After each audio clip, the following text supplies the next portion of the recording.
y bienvenidos. Hello and welcome to Una Palabra Sola, where we get to learn Spanish one word at a time. I'm your host, Megan Miller, founder and teacher at Aprovechar Language Solutions. Empezamos and let's dive in. Hola, hola, otra vez, and welcome back to the latest episode of Una Palabra Sola, a place where we get to learn Spanish una palabra a la vez, one word at a time. And if you are listening to this when it drops, which, if I get my shit together, will be in May of 2024, spring has sprung. Things are just kind of moving and shifting.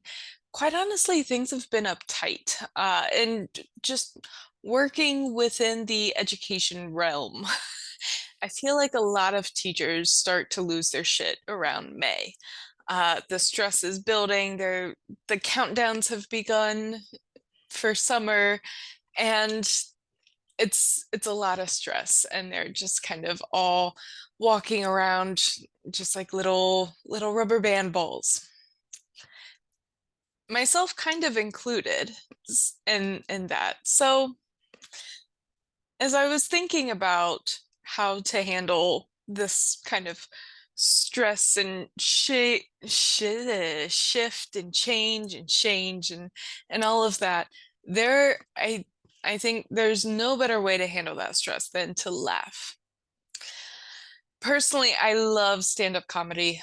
I knew I kind of met the one when he said that I was similar to a female George Carlin. I love George Carlin, so take that as you will. I don't think that I'm that funny, but here you guys are listening to me, so it doesn't really matter what I think. Um, and quite honestly, part of my personality is just kind of made of stand-up bits. The last one that we watched was Kyle Kinane, and we just had to keep pausing. It took us an hour and a half to get through an hour stand-up special because I kept crying from laughing.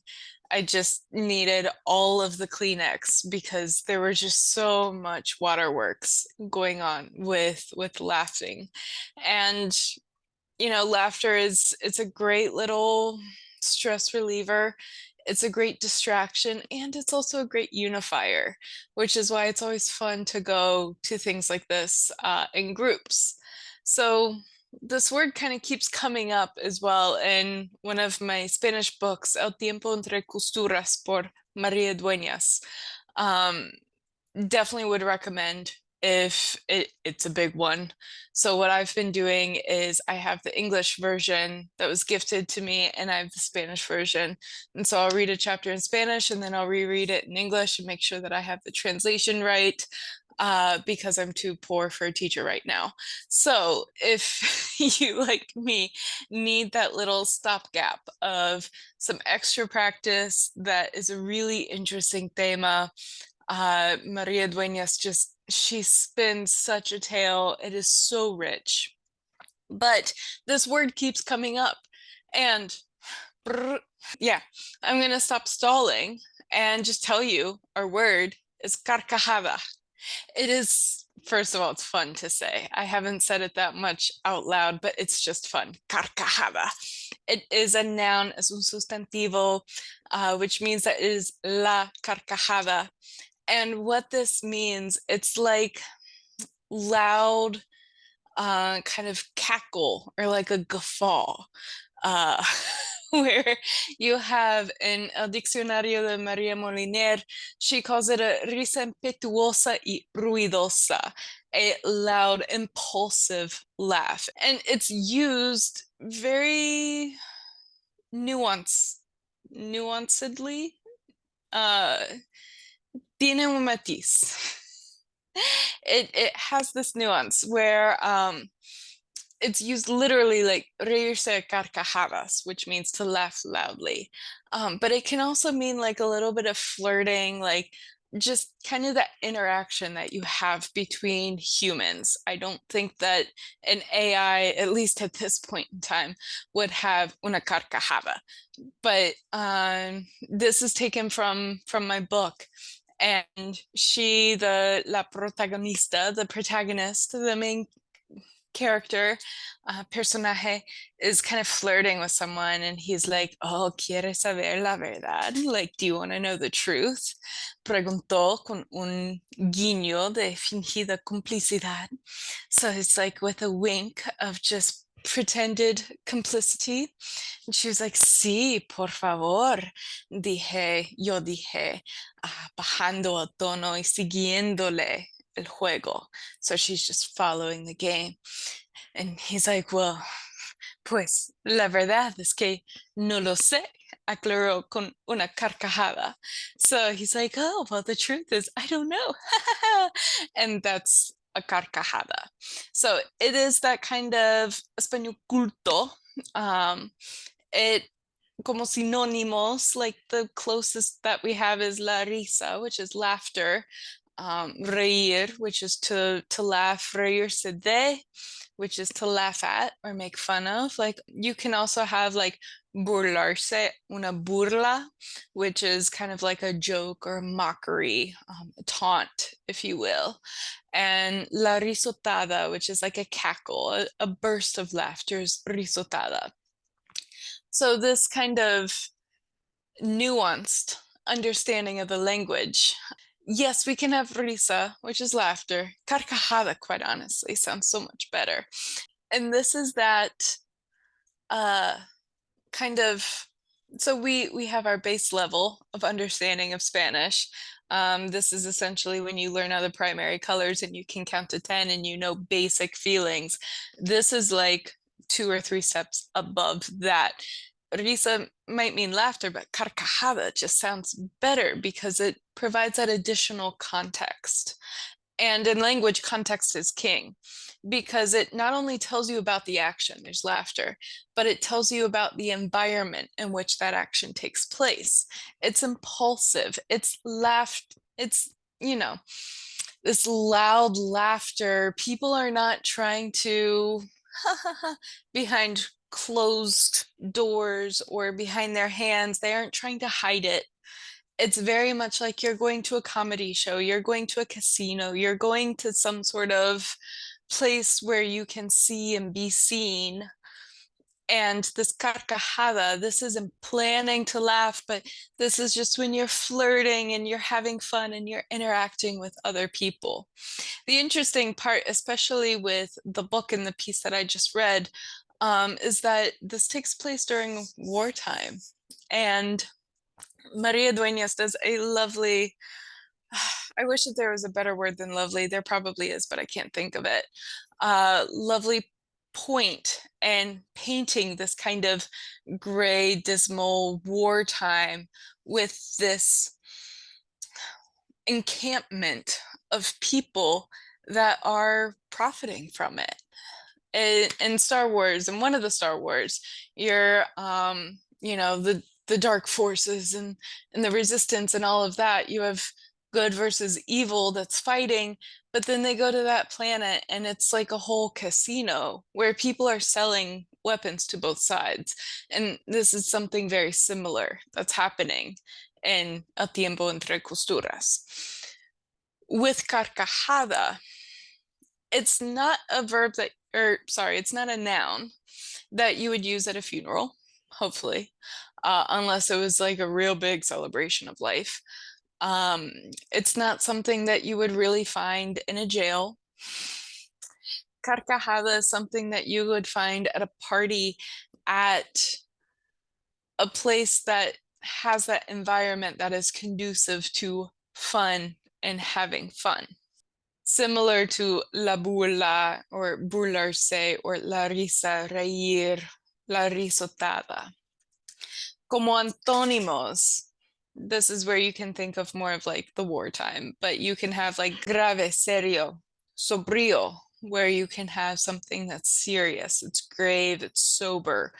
Una persona sobrio is a restrained person. And also the opposite of laughter is crying, right? So you can have llorar, or llorar is your basic verb to cry, but we're gonna go back to that español culto and say sollozar, to to sob. Gritar, that means to shout, to cry, to scream, to wail. El llanto, that's your wailing. El llanto.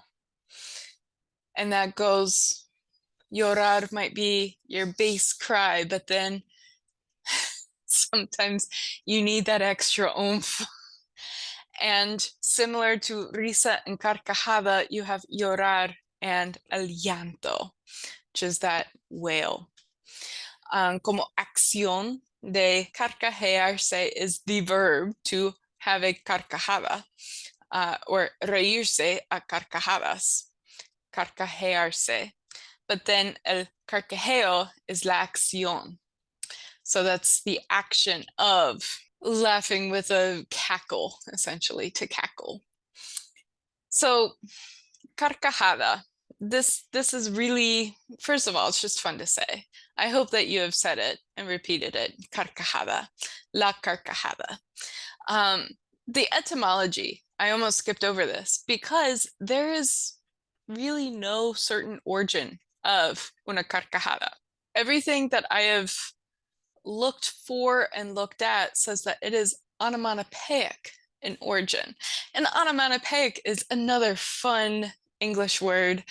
And onomatopoeias, other than being your 5th grade spelling bee championship word, hopefully, are all of those noise words. So an onomatopoeia is, por ejemplo, pum, pam, tic, toc, meow, row. Whatever those sound words are, those are onomatopoeias. So these are your SAT. Una carcajada is kind of like an SAT level Spanish word here. And the hard part, quite honestly, como adulta, as an adult, is that there's no like SAT level questions other than like having specific guided courses for Español Culto, at least none that I've seen.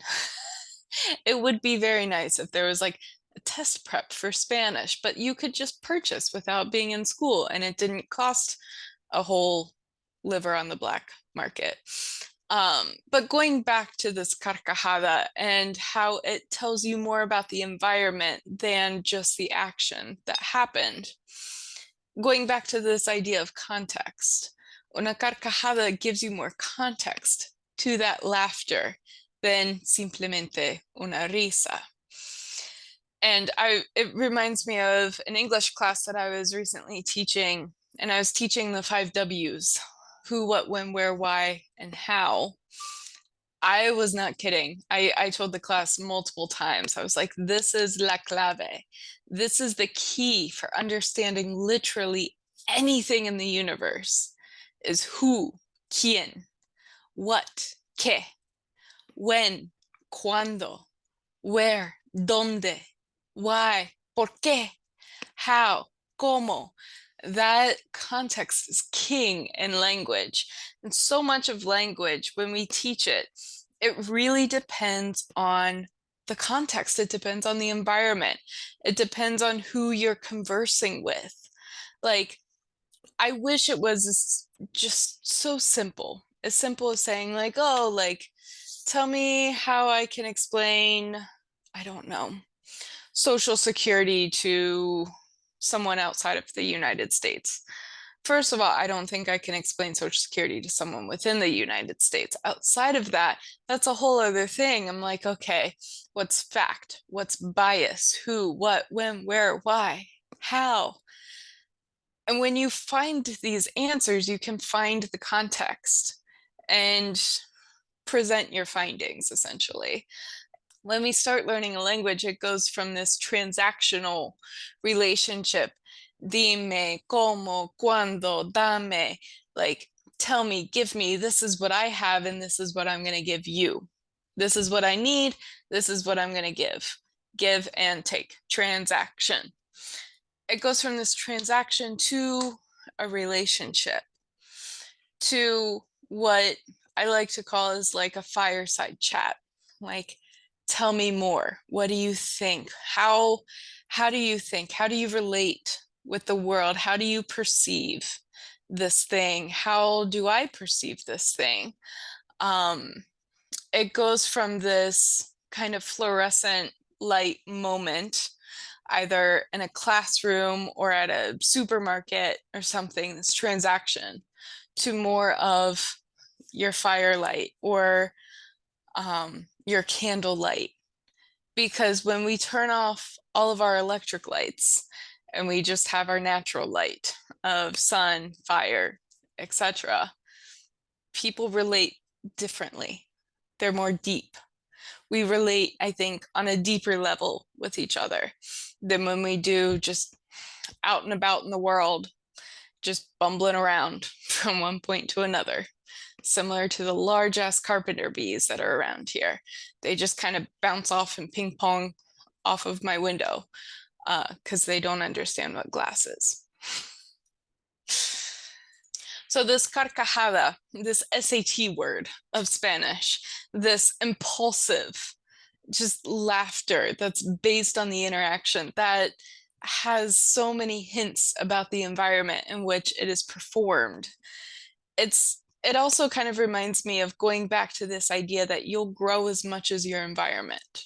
Meaning, when we're surrounded by interesting, multifaceted, deep people, by default, we also become more interesting, multifaceted, and deep. And it's scary to go outside of your comfort zone, and it becomes, this might just be from my unique perspective, but it seems to be more difficult to find where my comfort zone ends with a lot of people because we're around so many like-minded people so much. But it is that importance of stepping outside your comfort zone on a regular basis and meeting new people, and also having the goal of those new people to raise you up, not necessarily bring you down. I come from a very small, depressed, economically, mentally, emotionally town, and it was very easy to smoke. I was a smoker for 7 years. It was easy to smoke while working in food service because everyone else did. Because the environment, not only in having smoke breaks, but that environment in being that kind of Midwest depression, which is very unique in its feeling, it was a lot easier to smoke. Now I meditate. That's how I take my deep breaths. But before, I used to take deep breaths with chemicals. And quite honestly, when I left food service, it was a hell of a lot easier to quit smoking because I wasn't in that environment. There's this beauty in changing our environment and changing our surroundings, not only our physical surroundings, but also the people we surround ourselves with. Not necessarily just for a weekend vacation, but for a while, for a few weeks, for a month. I've been kind of yearning for an extended stay elsewhere to just kind of move, uh, move environments, both in the physical sense and in a social sense, to just be able to kind of reconnect with myself, with life. And Americans are one of the few where it's not socially acceptable to take the time and to take the time to really experience, to really immerse yourself in that new place. There's the social stress about making it a certain way, making the most of, ignoring the feelings of rushing and just sit in the discomfort of just being. It's not something that us Americans generally do. We we try to busy away our discomfort of just being a lot of times. Or if we are just being, there's this constant stress or undulation of doing. It's not enough to just be, we also have to do. And going back to this word of carcajada, because yes, it is the company that you keep. Not only to be able to reírse carcajadas, but also to even learn about this word to begin with. Um, but it is onomatopoeic, meaning you have to partake in it in order to say it. So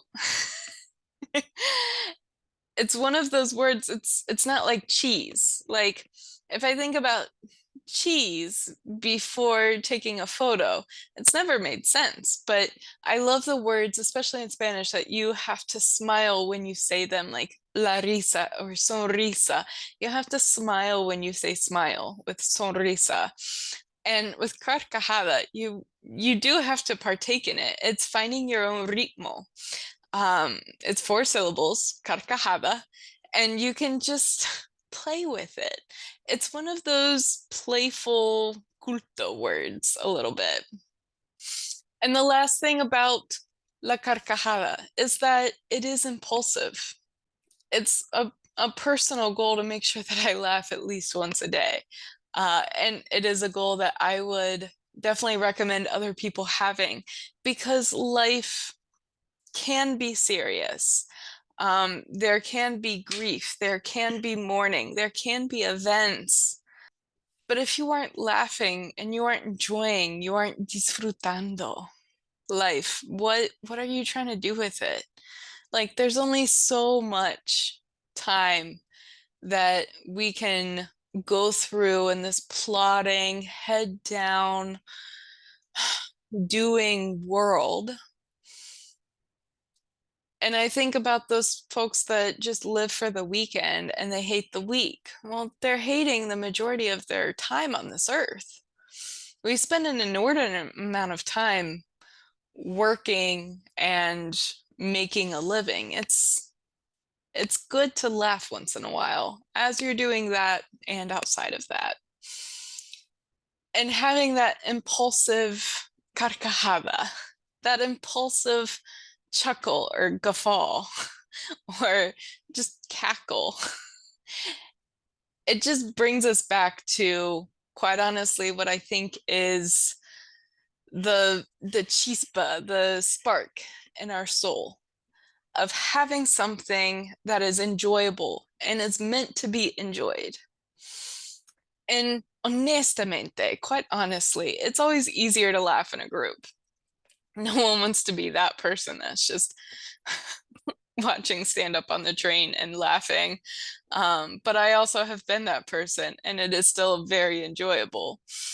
But it is always easier to laugh in a group. So if you are interested in finding your little tribu or finding your group, be sure to check out my monthly program, Deseo, at deseospanishprogram.info, to find your tribu de carcajadas. También check out show notes, transcript, or request a word at aprovechar.me. Until next time, un abrazo fuerte. Gracias otra vez, and thank you so much for coming along with me on this ride to Una Palabra Sola. Be sure to check out the show notes for additional worksheets and materials. If you have a word that you would like me to review, please feel free to let me know at aprovecharlanguagesolutions.com. Hasta la próxima vez. Until next time. You know,